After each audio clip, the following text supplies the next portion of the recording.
Hello, everyone, from the Matt Morris Digital Studio here in Fresno, California. This is the Beem and Dean Show, episode 54. Tough weekend. Scotty and I were so excited about the Ryder Cup when we did our Thursday show, and Europe comes over to Bethpage, beats the Americans 15-13. First road win since 2012, the Miracle at Medina. Scotty, your thoughts? I'll just turn it over. Well, first off, it didn't really have much marquee value through 2 days, right? I mean, we didn't even know if we were going to be able to have an entertaining Sunday at the Ryder Cup. It might be over after the first two groups finished up their rounds. I will give the Americans credit for fighting back and putting some drama into this thing. It got really good there for about 2 hours, right? When Cameron Young was wrapping up his match, making that putt on 18 to beat Justin Rose, and then Justin Thomas beating Tommy Fleetwood with that big putt, and then just watching Bryson be Bryson, right? From 5 down. Yeah, but whatever you think about Bryson, whether you think it's too much or, you know, some of it's for show or whatever you want to say, it's still fun to watch. And when Bryson is getting intense, and he knew that he needed to get that match back to square or somehow flip it, you know, for U.S. win for the Americans to have a chance. And just watching him kind of ride that wave and that crowd, that was fun. That was fun for a couple hours. And then it was fun even, sure, I'm an American, so I wanted the matches to continue. I didn't want it to be, decided at that point. I wanted the drama to last, but what a clutch putt from Shane Lowry. Right. But even after the Lowry putt, we still had a chance to tie it at 14, and the guys just down the stretch couldn't get it going. Yeah, but all the air went out of the balloon at that point. Yeah. Even though I know it technically is a tie. Right. It really isn't. It's not a European win on foreign soil, though. Right, but everybody considers it to be a win if you have the cup and you retain it. Right. And so I think I can't really blame the last few groups. And just the odds of that happening, right? Of every single American group who's in a tight match winning were so long. And that's why it was amazing that they were able to get it as far as they did. Yeah, absolutely. All right, let's come in hot.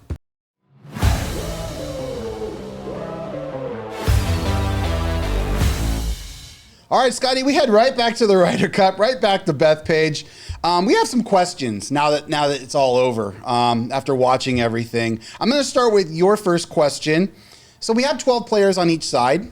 Why don't we play them all like we do on Sunday? So I'll pose that to you first. Yeah, no, I suggested to you. I haven't understood this for a long time. You know, the President's Cup plays all 12 players. And sure, I know somebody's out there saying, well, President's Cup can't even, hold the glass to the Ryder Cup. And you're right. I mean, the President's Cup doesn't hold any of the same, drama and rivalry that the Ryder Cup does. But if you're going to have 12 players on a team, if you're going to go through all of the machinations of deciding who are going to be the captain's picks, and we talk about it for really about a year in the lead up to the Ryder Cup, why are we not playing all of them in every session? I agree with you. And, maybe add a day to the Ryder Cup, right? So, like, start it on Thursday, maybe just play 18 holes that day, maybe play 18 holes on Friday, and then have 2 sessions of team golf, on Saturday, and then finish it off with the singles, and have every single player play in every session. Because in the end, really, there are guys who only play once or twice sometimes in these things. Ben Griffin only played twice. Harris English in the end, because poor guy. We'll talk about that in a second. Yeah. His match was canceled, basically. Only played twice. But if it's really a team competition about 1 through 12 on either side, then all 12 should play in every session. Right. Or at least make it so that all 12 have to play on a given day if they don't want to change the schedule as it is right now. Okay. So Ben Griffin, for example, did not play at all on Friday. Right. Now, who knows? I mean, it didn't really help the Americans that he didn't play, so maybe that was a mistake on their part. Maybe. But in the end, it feels like the Ryder Cup, to me, sometimes when you're watching, especially those first 2 days when it's team golf and there's only 4 matches each day, that you're paired up, becomes more about your top 6 guys versus the other team's top 6 guys than it does about 1 through 12 versus 1 through 12. And that's exactly what happened on Friday and Saturday. It was the European 8 beating the American 8, basically. And then the pairings of everything as well. I'm happy with the compromise. Instead of maybe all 12 guys, how about 10 of the 12 maybe playing each session? Do 5 team matches per morning, per afternoon. that way you have 2 alternates maybe that don't play, but at least 10 of the 12 play each session. That's just my thought. So yeah, I think they have to do something where every single guy has to get in at least once on every day. Is the way I would look at it. I think there would be some strategy involved in that. That would probably be the simplest change. Right. I don't think they're going to overhaul the schedule like I'm recommending, even though I think it would be fun to see all 12 playing every single day. Yeah, I mean, it's just something that's been weird. I mean, obviously, the big issue with the Ryder Cup is the issue that happened with Victor Hovland. Yeah, the injury rule. The injury rule. The envelope. The envelope rule. And apparently, Keegan Bradley and both captains have to put a name in the envelope beforehand. Correct. Of if there is an injury and someone has to pull out, well, then, they pull the name out of the envelope and the other side, that player does not play. Now, the reason I don't like this, Dean, is not necessarily because I feel like the Americans should have got a full point for that or anything. That's not the reason. The biggest reason I have is that's really, really embarrassing to Harris English, right? That publicly his name is put in an envelope. He's a top 20 player in the world, right? Right. And he has to go through that kind of the humiliation of being the player that his captain believed the least in and wrote in the envelope. We don't want to be writing names in envelopes like that. I mean, he handled it beautifully, by the way. Yeah, and I mean, he knows he's still a world-class golfer and everything else. But that's tough, right? I mean, agreed. You're the guy. I mean, he's basically choosing like Ben Griffin over you. You want your boss putting your name in an envelope? No. All right. Scott Bemis, you're sitting this one out, right? Right. So, and then Dean Shiro, you're sitting it out. Couldn't this problem be easily fixed, Dean, if we had an alternate? Yeah, an alternate's a possibility. Yes. I'm sure a player who doesn't get picked would love to go to the Ryder Cup. Right. But, be there for the experience, basically be part of the team, almost serve like a vice captain role. Or how about this? I had a really good alternate for the United States. He was the captain of the team. How about the captains have to play? I was about to say. There you go. No, I was about to say. Here's what I was about to say. We just solved it, Scott. I was about to say that they could choose one of the vice captains or the captains to play.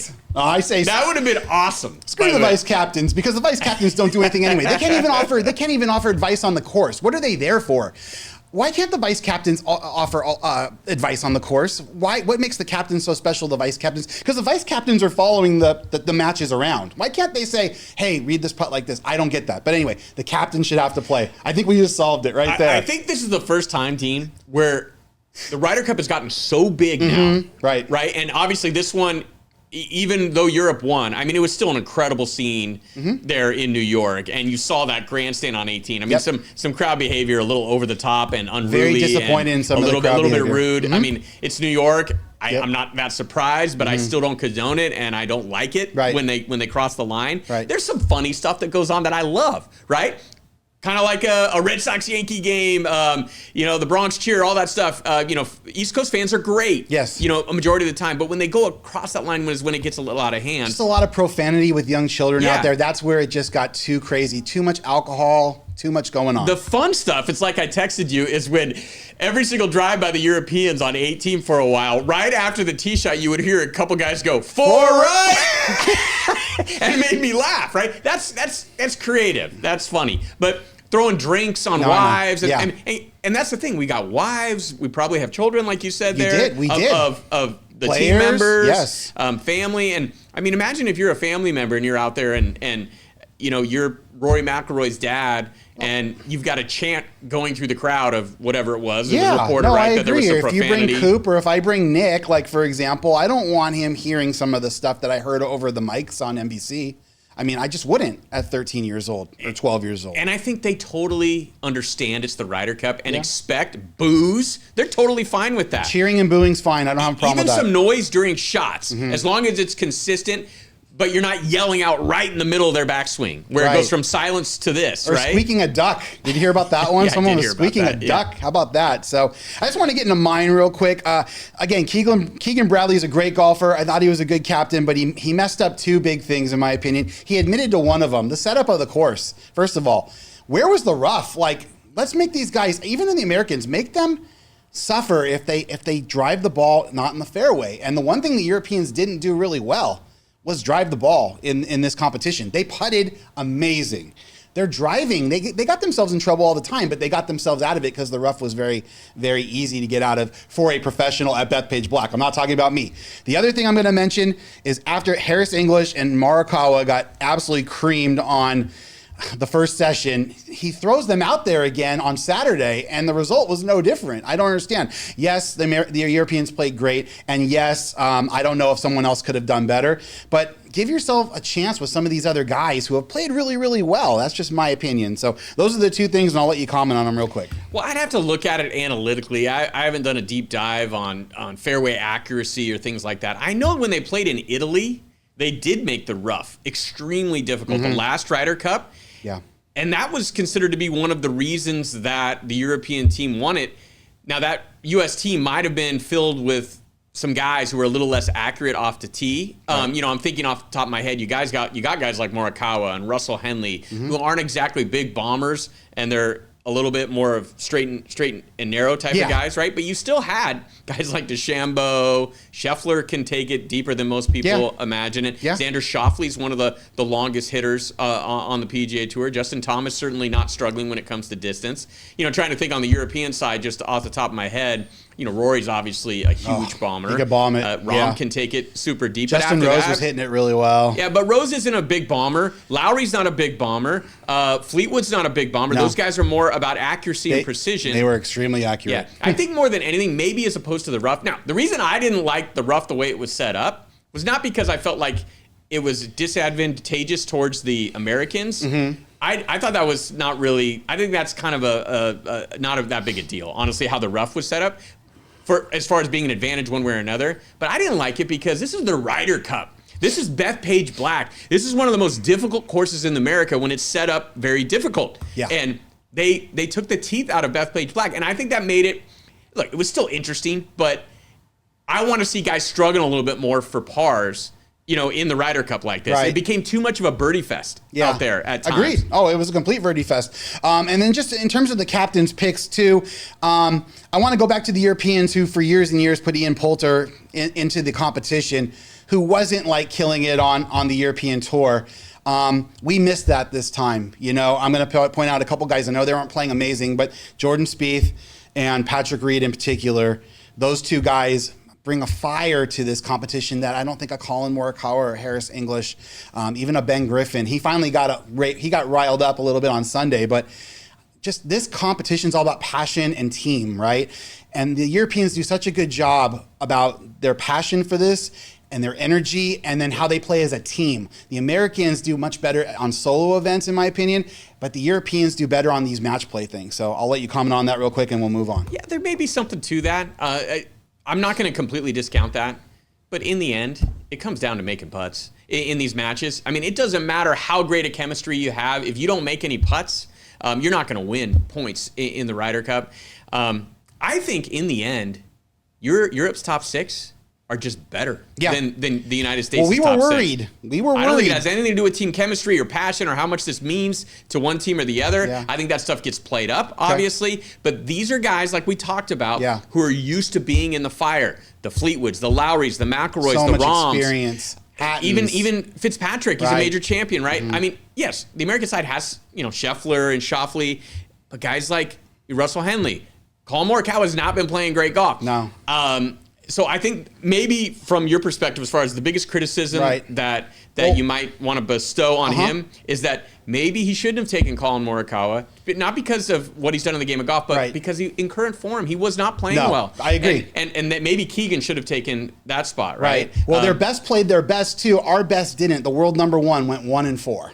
Right. No, that's huge. That's huge. And some of that was just how good the Europeans were playing. Like Bryson DeChambeau played awesome golf when he was paired up with Scheffler on Saturday. Yeah, didn't they shoot like 7 under and still lost? They didn't get to the 17th It was green. best ball. I think they made like 8 or 9 birdies. They didn't even get to the 17th hole. Yeah, because Justin Rose just went out and went nuts, right? And sometimes you get beat by better teams, but it just feels like the top of the European lineup, and that's why I said I thought there was value on Europe big time in this. We were worried, Scott. We were worried. Both of us were worried. So I do want to mention too, really quick, that last putt on the last hole I texted you, I lost my bet. I had United States plus 1.5. It would have pushed, and when they missed and tied, it went 15-13. I just, you'll see it later, folks. That was a crusher for me. So anyway, that's our talk on the Ryder Cup. Let's get to some college football real quick. I want to pat ourselves on the back really quick. We started a new segment 2 weeks ago about the dogs barking, our underdogs. Do you know all 4 of our underdogs covered?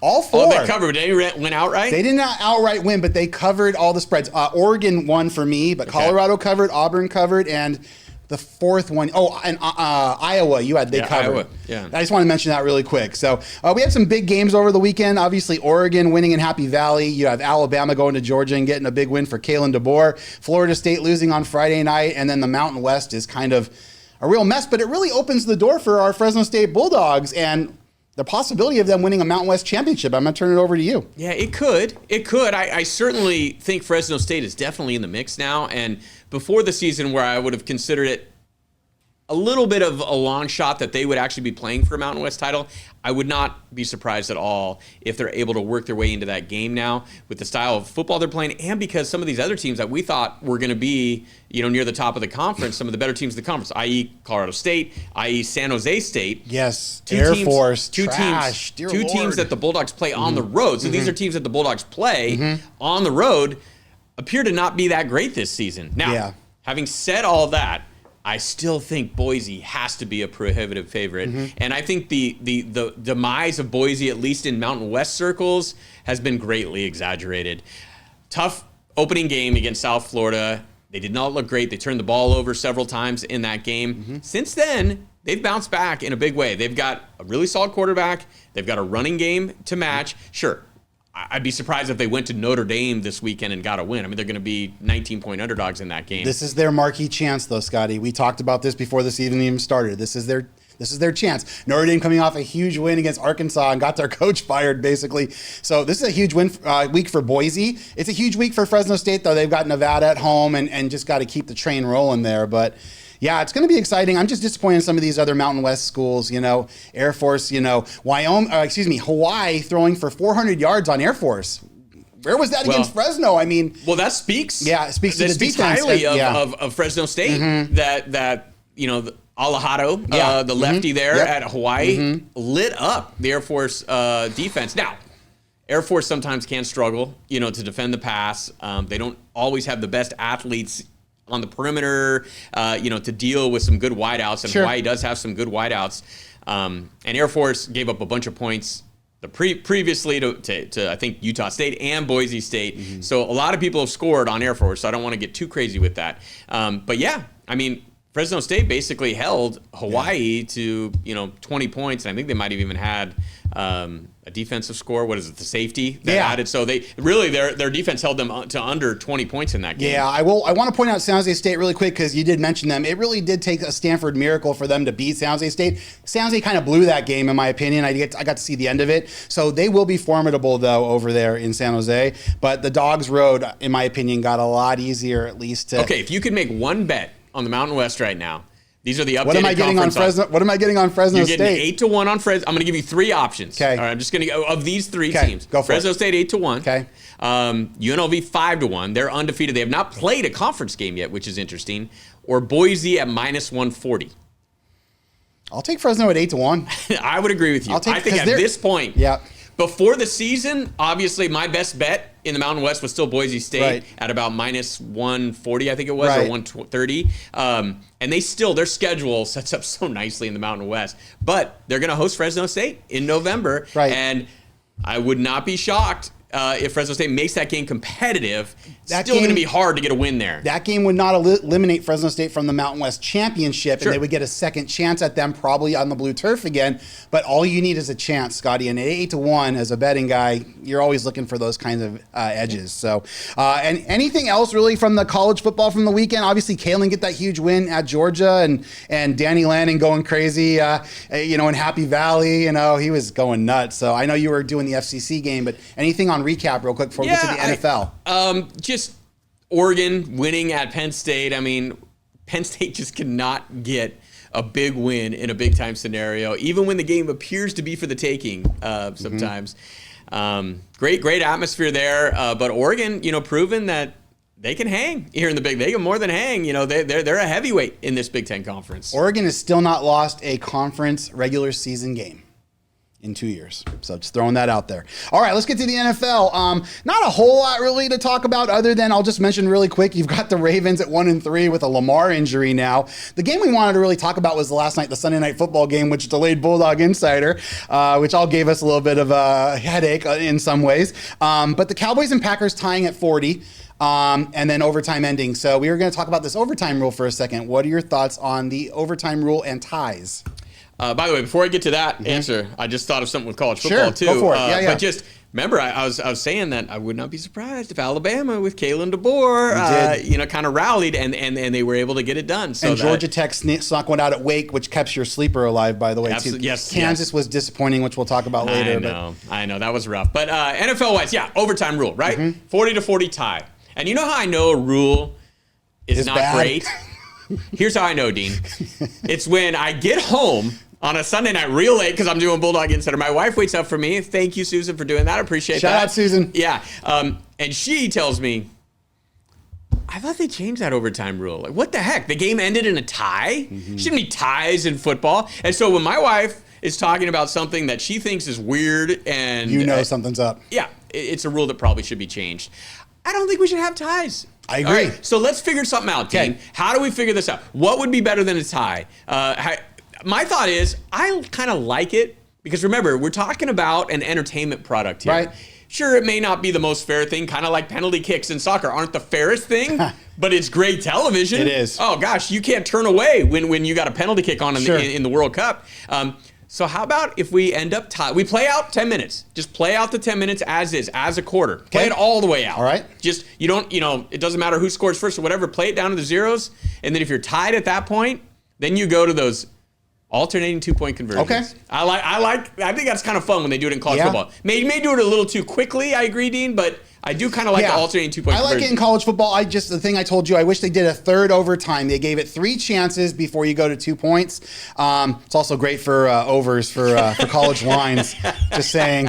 And Dean's mainly an over better. I'm mainly an over guy, as you can tell. But you're always looking for an edge in anything, folks, and that's what we try to provide here. So I agree. I think the 2-point conversion rules, just ending the game in a tie, and then you see someone's record's 2-1-1. It's just... I heard somebody today, I think it was on the Dan Patrick show. They were talking about speaking of envelopes. Yeah. You put a number in an envelope before the game of how far you are willing to let your kicker kick a field goal. I was going to say kickoff maybe. Each team submits it, right? And then at the end of the game, whoever has the longer field goal submitted, so it's almost like your confidence in your kicker. Yeah, name that tune. And that kicker that has to go out and attempt that field goal with a rush and everything. I mean, it was getting kind of crazy. I was going to say the same. I would think a kickoff would be kind of cool unless you're the Dallas Cowboys and you're going to pretty much kill everybody with Brandon Aubrey. But yeah. Here's the thing. We're trying to get rid of. I kind of want to get rid of the importance of field goals in overtime, and I think it's becoming too big a part of the game at this point. So I wouldn't actually be in favor of that, but I just thought it was kind of a funny idea. I like the 2-point conversion idea better because it's something that's already used in the NFL game regularly anyway. So might as well just try to get a true winner out of it. So, all right, really quick, one Major League Baseball note really quick. Bob Melvin got fired from the Giants today. Just as we get ready for the playoffs, obviously the Giants kind of underachieved. They were right there and couldn't get it done. Any thoughts on Bob Melvin? Well, just how... Buster Posey, man. I mean, he's not playing around. Yeah, first of all, he's pulling deals for Rafael Devers. Yeah. I mean, whether you agree or disagree, he's making the moves, right? He's getting aggressive, and I mean, he doesn't waste any time. It says, all right, we're moving on from Bob Melvin, and it was funny reading the statement. You always expect former player like Buster Posey. I don't know if he actually played for Bob Melvin at any point. I don't think so. But I'm sure they obviously crossed paths. Sure. Buster kind of inherited him, I believe, as the GM. But there was none of that because Bob Melvin, right, a former Giant, correct? Yes. None of the we appreciate what Bob's done for the organization. It was just a quick, to the point statement that we're going in a different direction, and we're not competing at the level we need to compete. And we need to make a change. Well, you're talking about like one of the greatest catchers of all time, one of the greatest Giants of all time. Yeah, he's all business, no foolishness. So we'll see what the Giants end up doing. With that being said, let's do our money plays.